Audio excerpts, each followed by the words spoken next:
Hey everyone. Obviously dressed up for Halloween.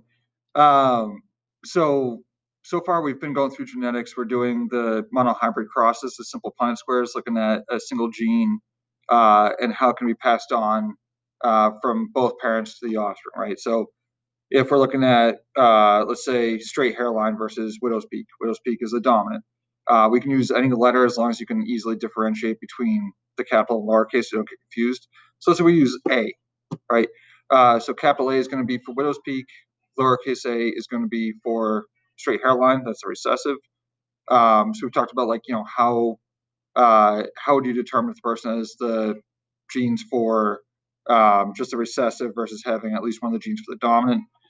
So now I want to give you a challenge. So if you've made it this far, if you've completed activities 5 and 6, and you're looking for a challenge, uh, we've been looking at a single gene each time. We have over 20,000 genes in our body. So we've talked about why we look different from our parents. And so what I want to do is I want to have you try to figure out how you could set up a Punnett square so that you can look at 2 genes at a time instead of 1.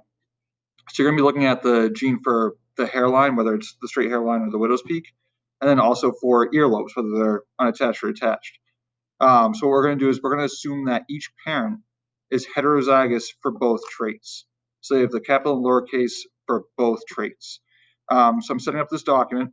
I'm going to share this with you, and then I want you to try to figure out. You can use like a scrap paper. Don't necessarily try to do it on the Google Doc. You could set up a table, but it might be easier just by scrap paper.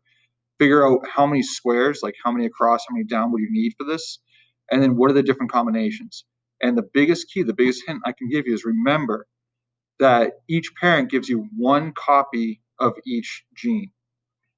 All right, so each parent gives you 1 copy of each gene. So keep that in mind, see what you can get out of this. And I'm kind of excited to discuss this with you next week and see how far you got.